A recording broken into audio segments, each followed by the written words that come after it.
계속해서 하나님의 백성들이 신앙이 회복되고 그 후에 누리게 될 복된 미래의 삶을 말씀하고 있습니다. 이제까지 우리가 살펴본 61장과 62장은 하나님의 택한 백성을 위한 메시아의 사역에 대해서 예언을 하고 있는 부분입니다.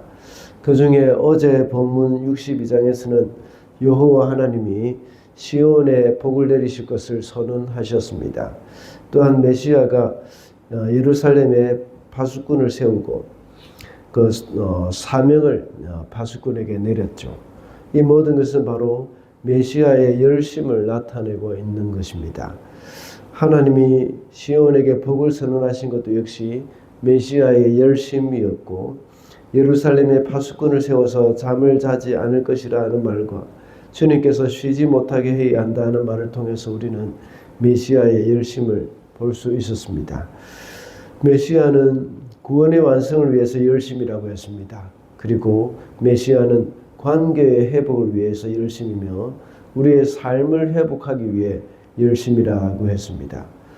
오늘 본문에서는 지금까지 내용의 흐름과 약간 다른 분위기가 나옵니다.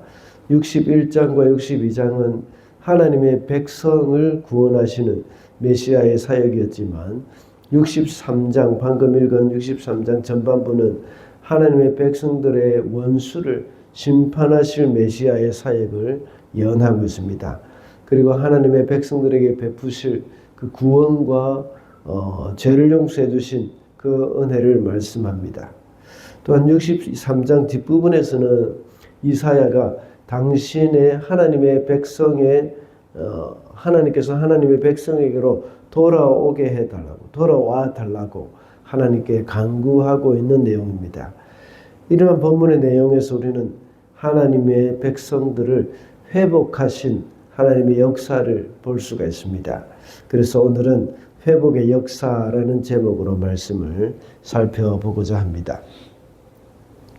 첫째로 회복의 역사는 대적을 향한 심판을 통해서 이루어집니다. 3절 말씀입니다. 나는 혼자서 포도주 틀을 밟듯이 민족들을 짓밟았다. 민족들 가운데서 나를 도와 함께 일한 자가 아무도 없었다. 내가 분내어 민족들을 짓밟았고 내가 격하여 그들을 짓밟았다. 그들의 피가 내 옷에 튀어 내 옷이 온통 피로 물들었다. 1절부터 6절까지는 하나님과 이사야 선지자의 말이 대화 형태로 나타나고 있습니다. 개선 장군처럼 들어오시는 여호와 하나님을 향해 이사야가 질문을 하고 하나님이 답을 하시는 장면입니다.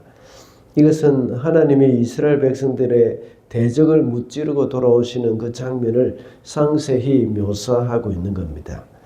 그 중에 방금 읽은 3절의 말씀이 하나님의 심판이 이루어졌다는 사실을 가장 실감나게 묘사했다고 볼 수 있습니다.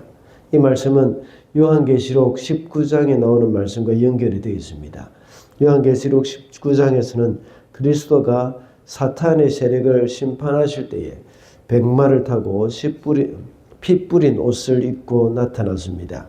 그리고 아주 맹렬한 진노의 포도주 틀을 밟을 자로 예언이 되어 있습니다. 하나님이 당신의 백성을 회복시키기 위해서는 그의 대적을 쳐부수고 돌아오는 그런 장면을 이제 보여주고 있는 것이죠. 하나님은 이스라엘의 대적들을 통해서 하나님의 백성들을 징계하셨습니다. 그렇다면 하나님의 백성을 회복시키실 때는 그의 대적을 심판하심으로 말미암아 하나님의 백성을 회복시키신다는 것을 알 수 있습니다. 여기서 말하는 대적이라는 것은 꼭 바벨론만을 가리키는 것은 아닙니다. 오늘 본문 1절에 보면 보스라에서 오시는 분이라고 말씀하고 있습니다. 이 말은 그 바로 앞에 나오는 민족 에돔의 주요 도시를 가리키는 것입니다. 이때는 또 에돔 전체를 가리켜 또 보스라라고 하기도 합니다. 에돔은 이스라엘의 형제국이기도 하지만 그동안 끊임없이 이스라엘을 괴롭히면서 적대시했던 그런 나라죠. 에돔은 하나님의 백성을 괴롭히고 대적하는 그 악의 세력을 상징하는 말씀입니다.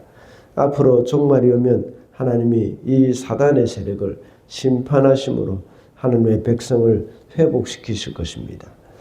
그러므로 이 땅에 살아가는 우리 성도들은 당장 우리에게 오는 고난이나 시련으로 인하여서 낙심하지 말아야 합니다. 오히려 장차 우리를 위해서 악을 심판하시고 우리를 회복시키실 그 때를 소망하면서 인내해야 하겠습니다. 둘째로 회복의 역사는 하나님의 위로를 통하여서 이루어집니다. 9절 말씀입니다. 주님께서는 그들이 고난을 받을 때에 주님께서도 친히 고난을 받으셨습니다. 천사를 보내셔서 그들을 구하게 하시지 않고 주님께서 친히 그들을 구해 주셨습니다.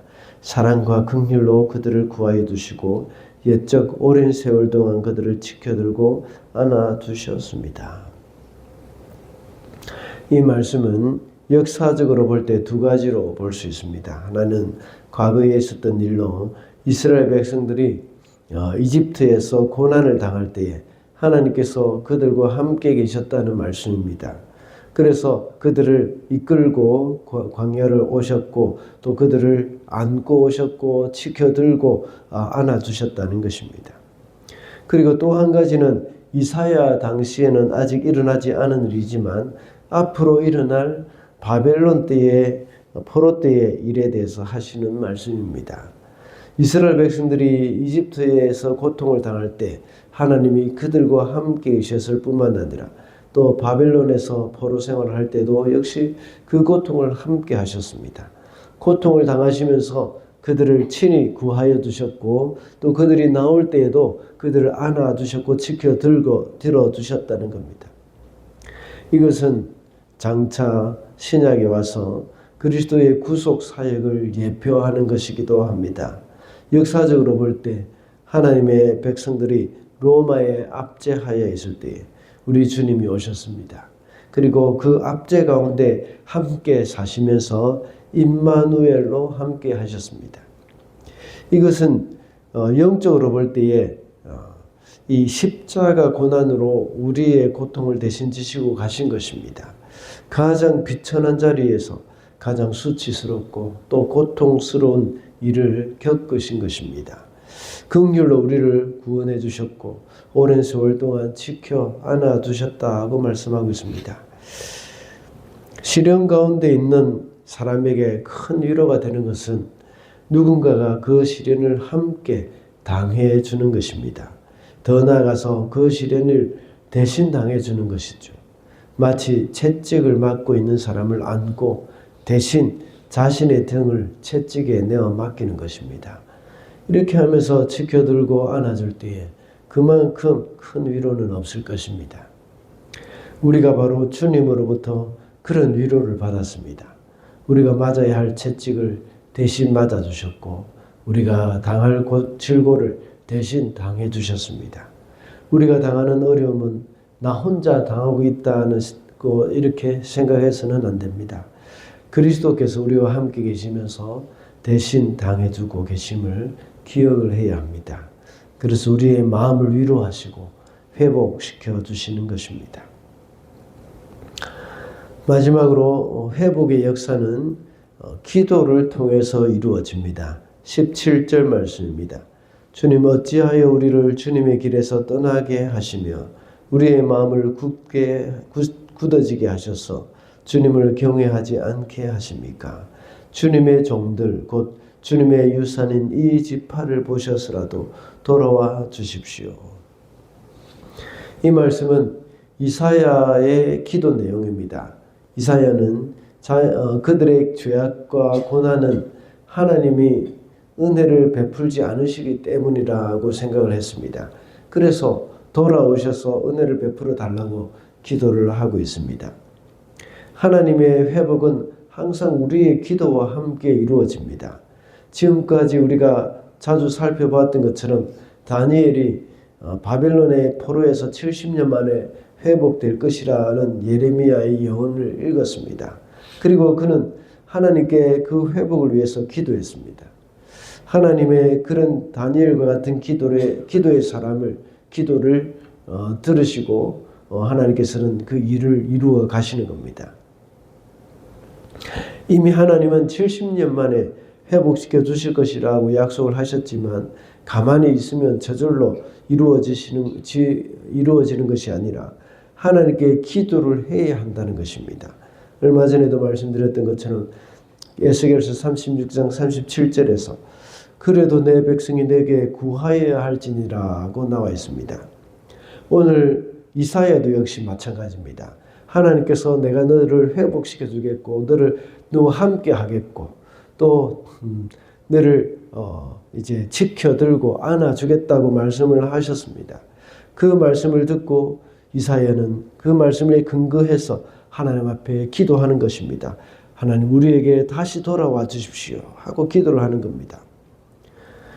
그래서 하나님께서는 그 기도를 통해서 우리를 회복을 시켜주시는 것이죠.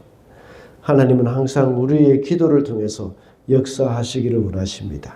왜냐하면 하나님은 우리와 함께 일을 하시기를 원하시기 때문입니다. 오늘 본문에서도 역시 내가 일을 할 때에 이 심판을 베풀 때에 아무도 나와 함께 하지 않는 것을 이상히 여겼고 놀랐다 하고 말씀하고 있는 겁니다. 그러므로 우리는 역시 하나님께 기도해야 합니다. 지금 이 시점에서 우리가 회복을 위한 기도란 어떤 것이겠습니까? 물론 마라나타 주여 어서 오시옵소서 라는 기도도 필요합니다. 그러나 우리가 매주 수요 기도회 때마다 강의를 하고 있는 주님이 가르쳐 주신 그 기도와 같이 그런 기도를 늘 해야 하는 겁니다. 왜냐하면 하나님은 우리의 기도를 통해서 일을 하시기 때문입니다. 말씀을 맺겠습니다. 오늘은 회복의 역사라는 제목으로 말씀을 살펴보았습니다. 회복의 역사는 대적을 향한 심판을 통해서 이루어진다고 했습니다. 그리고 또한 회복의 역사는 하나님의 위로를 통해서 이루어지고 우리의 기도를 통해서 이루어진다고 했습니다. 오늘도 회복의 역사를 경험하는 저와 여러분이 되시기를 바랍니다.